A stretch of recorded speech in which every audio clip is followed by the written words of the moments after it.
Guys, नमस्ते। आशीष here. बहुत दिनों के बाद एक टॉपर टॉक यहाँ पे लेके आए हम। आज जो हमारे साथ है वो है विनीत शिंदे, जो अभी फिलहाल यहाँ पे CUP CS में पढ़ रहे हैं, जिनका महाराष्ट्र में जो रैंक था वो था 49 और उनका जो परसेंटाइल था MST CET का वो था 99.97।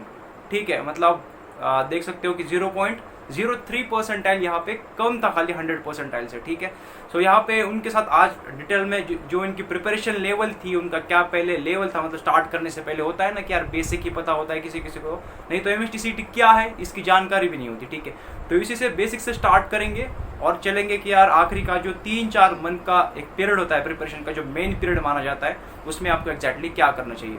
So welcome Vineet. Thank you.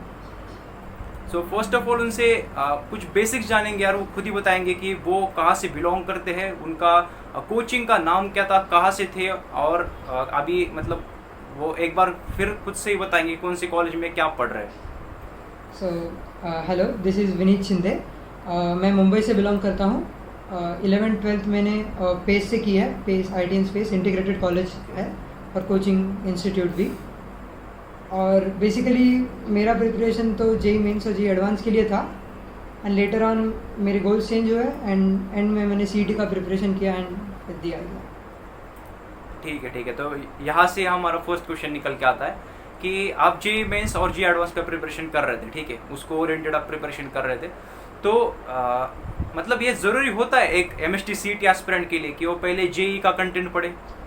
Definitely, अगर आप प्रॉपर कोचिंग, अगर आप में मेहनत करने की ये है, क्या कहते हैं, कैपेसिटी, तो डेफिनेटली आई वुड से कि go for JEE mains and JEE advance.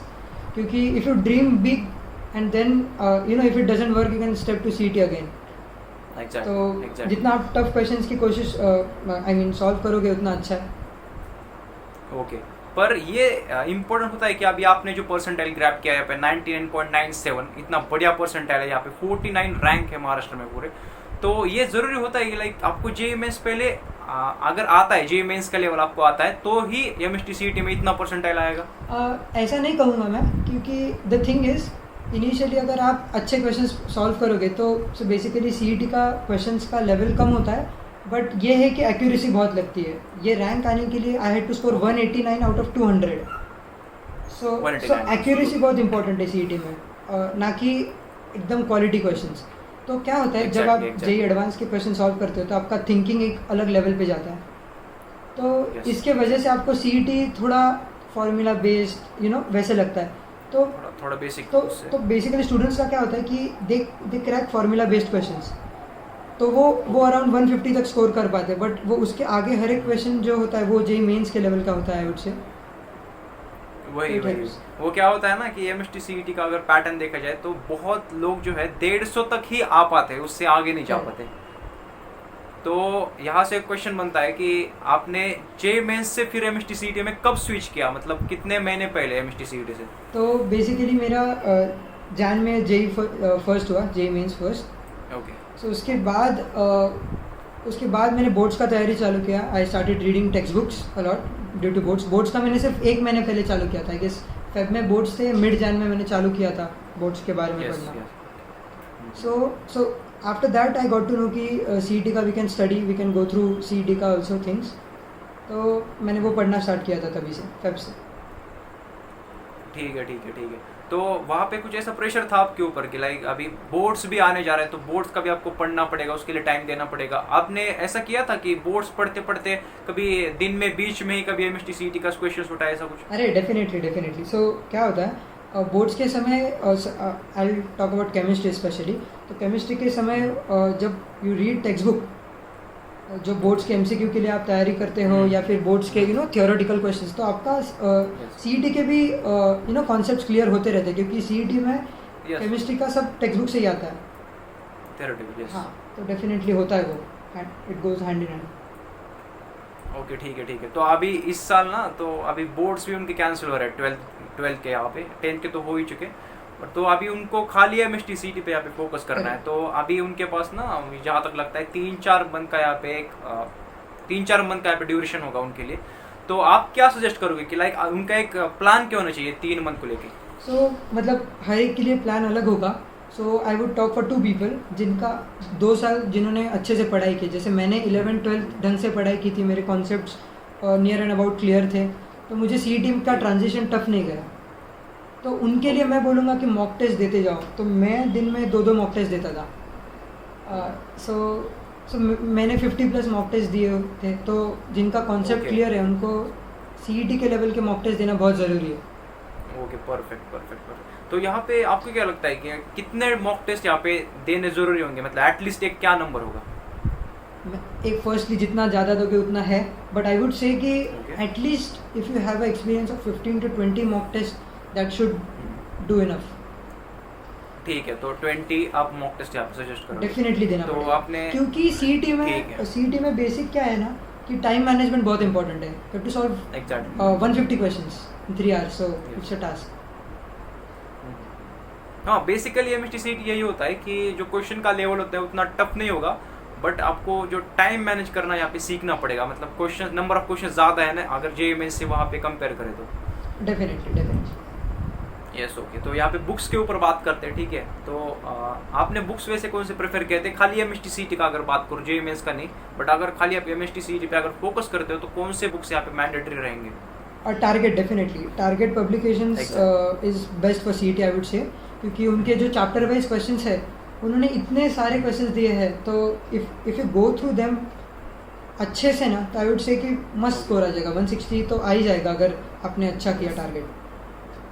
Exactly. तो वही मैंने जो पिछला वीडियो है ना मेरा तो चैनल पे, तो मैंने टारगेट पब्लिकेशन के बारे में उसमें बात की है कि ये एक बुक है ऐसी है कि खाली अगर ये अच्छे से लगाते हो ना तो हो जाएगा आपका डेफिनेटली।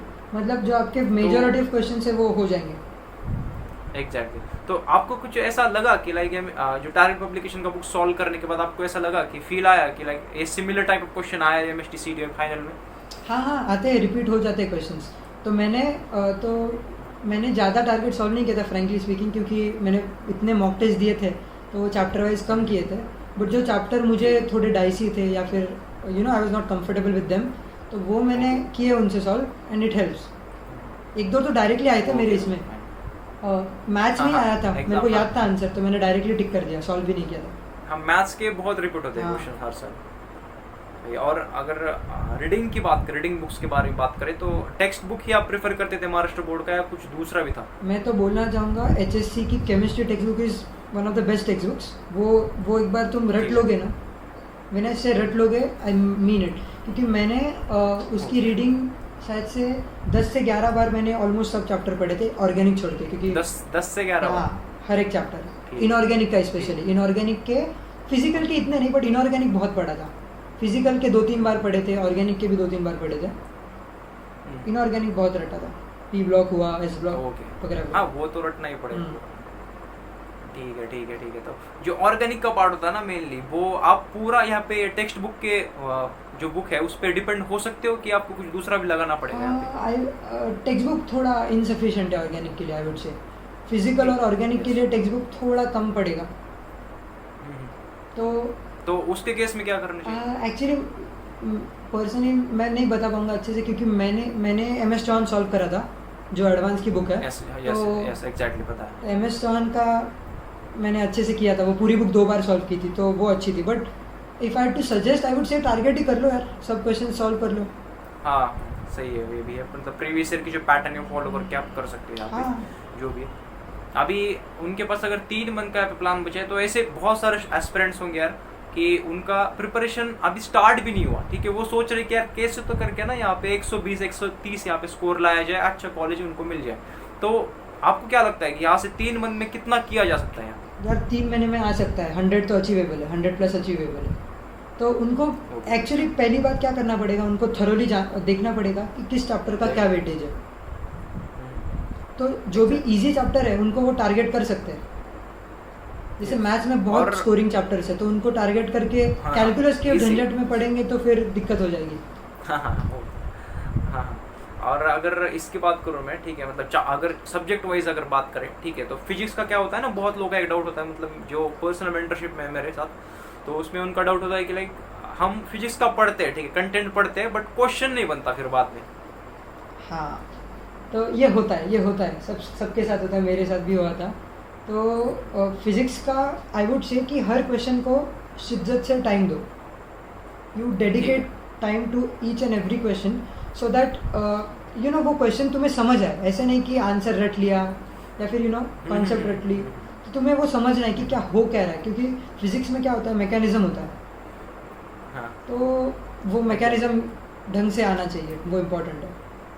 हाँ वही ना, मतलब बहुत लोग क्या करते हैं ना, जो सॉल्यूशन पार्ट है ना उसका, उस हाँ। क्वेश्चन का, जो क्वेश्चन नहीं बना उनसे, तो वो सॉल्यूशन कैसे आया वो देख लेते हैं, रट लेते हैं, हाँ। और उनको लगता है कि अगर ऐसा अगर क्वेश्चन आए एग्जाम में तो हम बना देंगे, नहीं बट वो वैसे सॉल्व नहीं होगा। नहीं फिर होगा बाद में। वैसे, राइट। सही बात है। और फिजिक्स की रिवीजन वैसे कितनी बार की थी आपने? सो फिज़िक्स का भी जैसे मुझे 2-3 चैप्टर ऐसे थे जिनका वेटेज बहुत ज़्यादा है और जो थोड़े डाइसी थे, जैसे जहाँ तक मुझे आता है करंट इलेक्ट्रिसिटी था और अपना सेमीकंडक्टर्स था। तो वो Yes. दोनों चैप्टर मैंने टारगेट से एकदम अच्छे से किए थे, सब क्वेश्चन सॉल्व किए थे, Okay. सॉल्यूशंस देखा था। और बाकी तो मैंने एनसीईआरटी भी रीड करी थी फिजिक्स की। फिजिक्स की NCERT is very good for concept. हाँ हाँ हाँ, वो तो है, फिजिक्स के लिए थोड़ा लेवल उसका High. मतलब हाई तो हो जाता है, पर करेक्ट केमिस्ट्री सीटी का लेवल है वो। हाँ, तो आई वुड से कि एनसीईआरटी भी अगर आप गो थ्रू करोगे ना, आपके पास टाइम है, तो you can definitely dedicate some part of time to NCERT. ठीक है ठीक है। अभी जो एमएसटीसीटी से पहले वाले जो 2 दिन होते हैं, ठीक है, मतलब एग्जाम से 2 दिन पहले आप क्या करना से प्रेफर करते हो आप? सो मैं अभी पर्सनली बताऊंगा मैंने क्या किया था, तो I don't know if it will work for everyone. तो मैंने ना बहुत पहली बात तो मैंने बहुत शॉर्ट नोट्स बना के रखे थे। ये जो पूरी दीवार थी ये पूरी शॉर्ट नोट से भर गई थी। Okay okay. सो बेसिकली ये जो है, मैंने हर एग्ज़ाम के 10 दिन पहले मैं वो रीड करता था, रोज सुबह उठ के बिना कुछ करे। I used to read the short notes. Okay. तो वो एक, और दूसरा एग्ज़ाम के 2 दिन पहले ना मॉक टेस्ट तो बिल्कुल नहीं देनी, डेफिनेटली नॉट। एग्जैक्टली। एंड मैंने क्या किया था, मैंने एग्ज़ाम के पहली रात को मूवी देखा था, मिशन इम्पॉसिबल देखा था। तो आपको लाइट मूड में रहना है, अगर हाँ एग्जैक्टली, वो इम्पोर्टेंट है। और अगर दिन का आपका स्केड्यूल की बात करते हैं, दिन का आपका स्केड्यूल क्या था? मतलब एक 2 महीने पहले अगर बात करें तो आप कैसे पढ़ते थे, मॉक टेस्ट मतलब किस टाइम पे देते थे, और फिर शाम को रात को क्या करते थे ऐसा? सो बेसिकली सुबह में अराउंड 8 उठता था। उठ के मेन मेरा प्रायोरिटी ये था कि 9 से 12 और 2 से 5 जो सीईटी के स्लॉट है, उस टाइम पे मैं प्रॉब्लम सॉल्विंग करूँ। भले मैं पेपर दूँ, भले मैं अच्छे क्वेश्चन सॉल्व करूँ, तो question solving is very important in this period. So मैं 8 को उठने के बाद 9 को पेपर को बैठता था नाश्ता वास्ता करके। तो 9 से 12 में एक पेपर देता था, फिर मैं थोड़ा रेस्ट लेता था, खाना वाना खाता था, फिर से 2 बजे बैठता था पेपर को। 2 से 5 फिर से एक पेपर देता था, फिर थोड़ा रिलैक्स करता था, खाना खाता था, और फिर वो जो पेपर दिए उनका एनालिसिस करता था। ये कब बात कर रहा हूँ, जब पढ़ाई हो गई थी। हाँ। बस अभी जिनका पढ़ाई नहीं हुआ है वो ऐसे कर सकते हैं कि 2-2 दिन में एक मॉक टेस्ट यहाँ पे लगा सकते हैं। हाँ, तो जिनका पढ़ाई नहीं हुआ है उनको हफ्ते में 2 ही मॉक टेस्ट देना है। एग्जैक्ट। उनको बाकी पढ़ना ही है पूरा। और रात को कितने बजे सोते थे फिर आप? स्लीप साइकिल तो बहुत ही इरेगुलर था मेरा। 1 बजे सोता था, 2 बजे सोता था, कभी कभी ज़रूरत पड़ी 3-4, मतलब कोई ये नहीं था शेड्यूल। ठीक है, बट कितने बजे सो जाए? आई वुड से कि तो 8 अगर बजे आप रात को पढ़ सकते हैं तो आई वुड से 12-1 बजे सो जाओ। 12 बजे गुड टाइम टू स्लीप। ठीक है।